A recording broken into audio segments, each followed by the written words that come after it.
Niklas Carlsson, General Secretary, International Biathlon Union. Niklas, absolutely delighted to have you with us. Thank you very much, Jane. And we've seen with various sports, figure skating has a 25-year head start, pretty much on most of the winter sports. Well-established stars, good medal performance. Biathlon's history in China is perhaps slightly shorter. How do you, as the IBU, regard China as one of your member nations, and how do you engage with them? How do you treat them? Yeah, they actually had quite a good history already at the games in Nagano 1998. We had a lady, Miss Shmumei, had a fifth place, which was a very good performance. So it was close to get a medal. Then I would say the commitment's been a bit up and down, but we can see the last years now a very strong commitment from both the Olympic Committee and the Chinese Winter Sport Administration to work hard with biathlon. They've engaged, should we say, top class coaches to really support their elite program. So we have 12 Olympic gold medals actually coaching them, with Ole-Einar Bjørndalen from Norway and Domracheva from Belarus. So they're in good hand, the top elite. But what is the positive side I would see is that short term, of course, Olympic medals are always interesting for the nation, but for us, it's very important to get infrastructure, venues, so they can develop the sport more long term, and that's moving forward. They have several facilities now in place for biathlon, and even a very nice indoor facility, so you could do biathlon all year around on snow.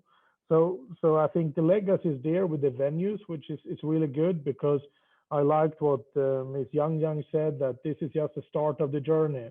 So we have continuously dialogue, discussion, and so on.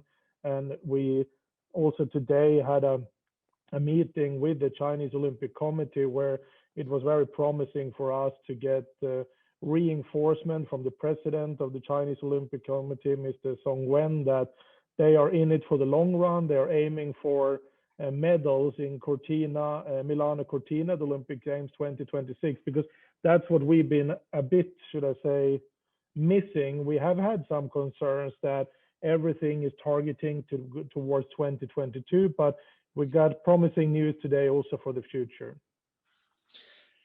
That's, that's exactly what you want to hear. And we've seen the Chinese biathlon teams on the World Cup circuit, 2018, 2019, 1920, they've been at multiple events. This season, they're grounded. How does that blunt their competitiveness if they're not on the world circuit? And what potential training can they do to compensate? What's Domracheva and Bjørndalen doing with the team back home at the moment? Yeah, of course, it's a very challenging situation, and we addressed this already in the autumn, that we need to review the qualification system for the Olympic Games, when we know that's a big interest, especially to be able to participate with a relay team at the Games at home soil in February 22. So we now have a modified qualification system that IOC have approved. So that's one thing that I think it's important for the athletes, that they know they will have a possibility all the way until the 16th of January 2022. They can get additional quota spot for the Games. I think that's really important for inspiration, motivation for the athletes to have that. When it comes to the current situation, it's for sure very challenging. Just now, actually, the Chinese championships in biathlon is taking place in Inner Mongolia. So they are doing national competition, but of course, I can imagine that there are some frustration. You want to compete, that's what you love as an athlete. And what they also address now from both the Chinese Olympic Committee and the Chinese Winter Sport Administration is that they would like to see if it will be possible to host some summer events in China this summer to be able to get their athletes the possibility to compete. And we said this is something we will evaluate and work. So it is an extraordinary situation we are facing, especially with the games coming in February 22, and the Chinese athlete cannot compete on the international platform. I can imagine it's a lot of frustration and so on, but they get good training. They've been having good conditions and training a lot in the Olympic venue. They had test events, national test events at the Olympic venue, so that was at least something. But I think that the whole performance to test where they are, we saw already last year, especially on the ladies side, good improvement. They were actually then at the quota spot that they will give them additional places for Beijing. The men's, they need to continue to work harder, but I know they have a lot of experience, coaches helping them, guiding them to develop their skills. So I think they're good hands in China, improving their performance. And I mean, it's fantastic that you've had conversations with the Chinese Olympic Committee and the Chinese Winter Sports Association. Is there a sense that there is a depth of squad, so that there is a generation now qualifying, competing in Beijing, a younger generation below, potentially even provincial teams who are vying to get into the national team? What's your sense of the scale of this athlete pool, and where are they coming from? Yeah, biathlon is a quite, should we say, niche sport. We are not having the big participation like you might have in alpine skiing or cross country skiing. So I would say for us, what's really important for China is that the passion engagement for winter sport comes. And we love this ambition to engage 300 million Chinese people into winter sport, because we think out of them, some will get the commitment or be seeing the challenge in doing biathlon. And from what we know currently, it is a good development with athletes both from the south and the north of China. And I think a bit also what motivates the Chinese Olympic Committee to already now target 2026 and see more long term is that they have a lot of young, really, really good athletes.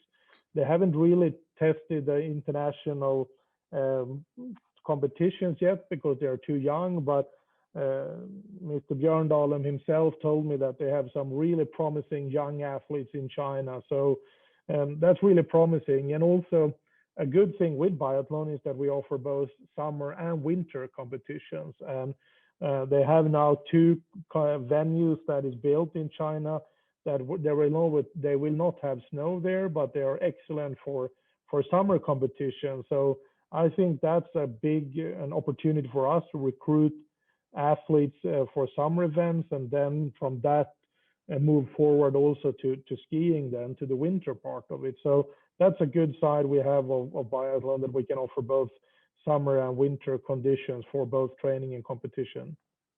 It's an amazing, unique ability to have a credible summer discipline as well. And I watched the Summer Biathlon Junior Championships 2 years ago, and Mengfeng Qi won. So we had a Chinese winner in that junior age group. So that was a really good example. And I think IBU could have a really good dual strategy, encouraging both sports.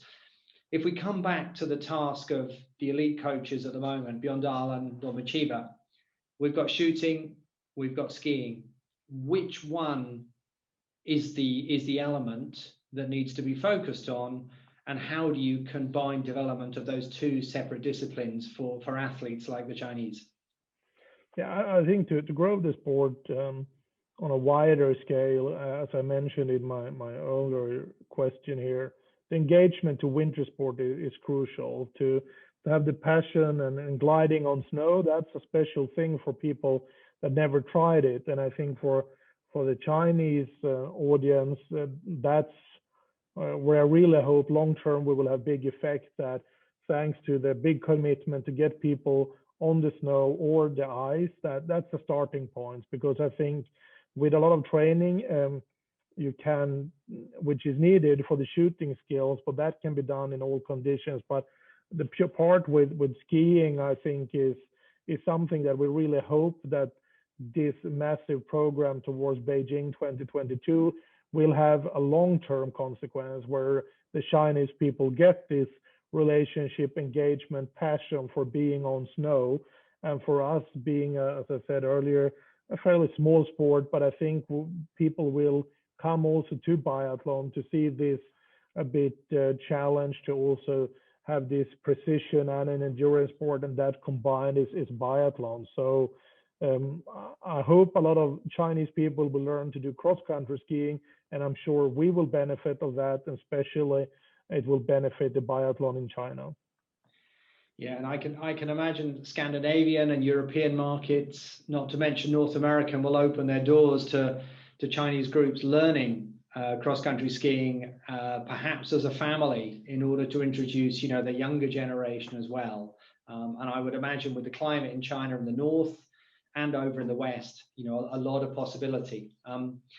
Now, sadly, we lost the test event. We lost the Biathlon World Cup in February on a brand new course. You've mentioned there's been national test events, but what are the things that you are still looking to test as an international event prior to the Olympics? Yeah, as soon as the quarantine are lifted, we will go there with our experts to review the details. We had people there in November, beginning of November last year.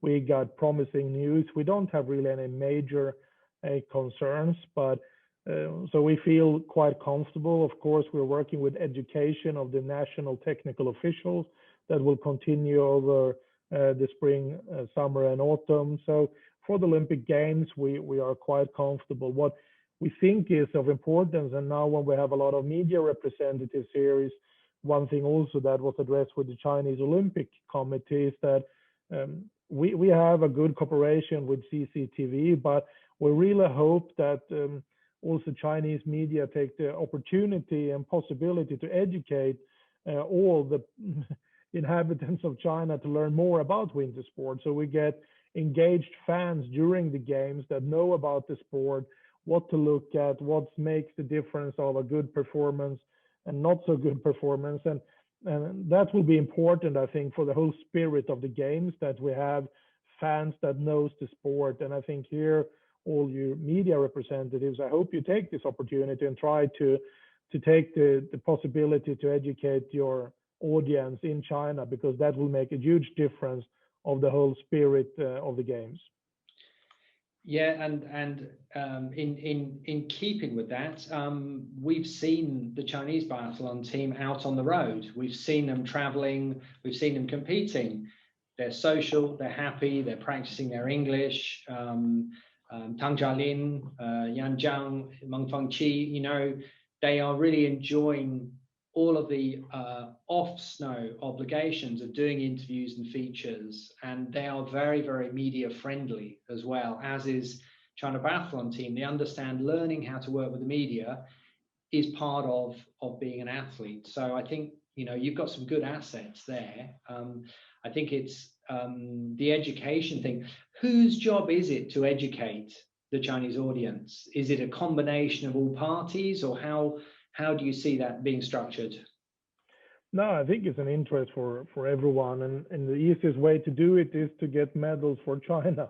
If we would have had great success at the World Championships now, because end of the day, all countries, whoever it is, want national heroes.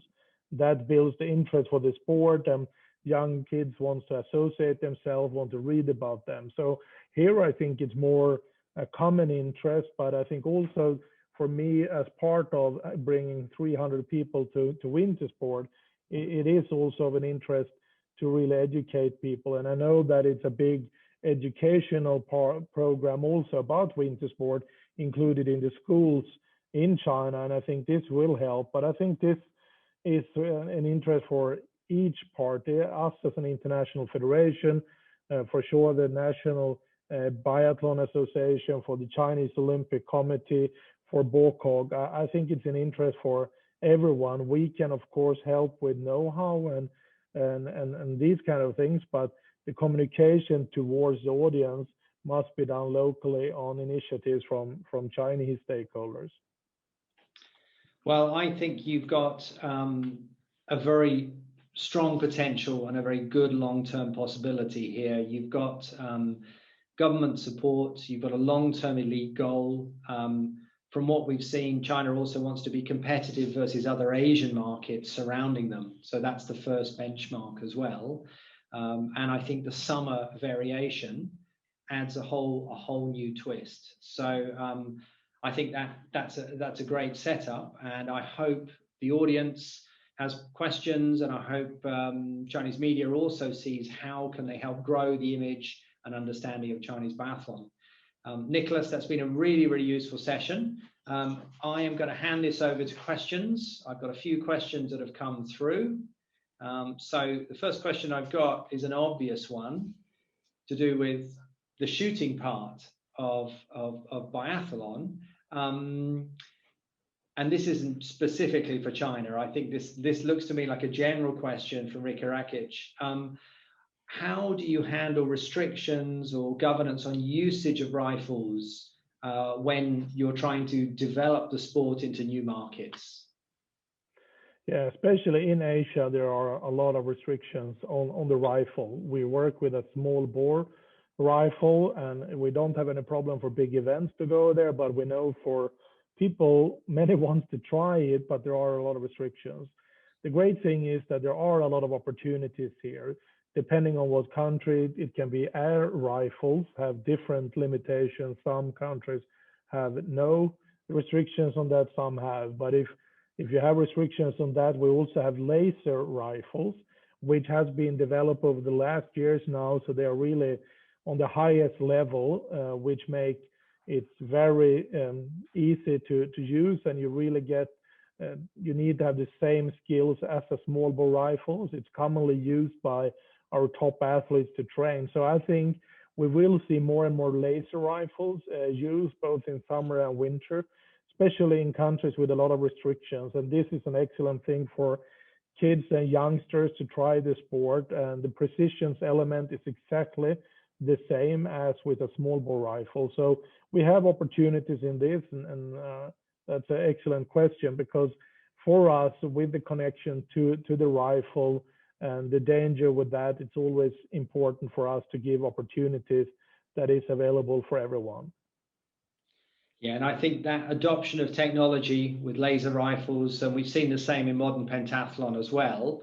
And probably there's a supplier opportunity for brands from Asia as well in that segment. But that would seem to be a great way to introduce new athletes from new markets.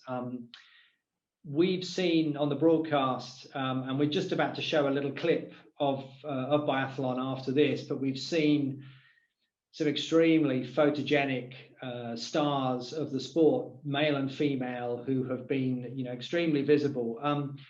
Does the IBU undertake media training, or how do you get your athletes to project their sport powerfully? No, I think it's very much like we do not do any media training. I think some national federations do. My own view is that media training is a bit overrated. What happens is that a lot of athletes get scared after a while when they talk too much and get engaged too much and so on. But end of the day, we're really grateful that we have great stars. They are proud of the sport. They promote the sport. And I think they're just being themselves. Usually that's the key to success when you work with media. So we are happy that we have good stars promoting biathlon and a healthy lifestyle and all those things. So it's some national federation do more program and much more work to reach out to media proactively. That's where the big difference here, where some of the bigger national federation have very impressive programs on how to reach out to all different kind of media outlets and so on. And we are also, for many of the bigger countries here in Europe, we have a really good platform, and we attract a lot of fans through broadcasting. So we are really happy with that.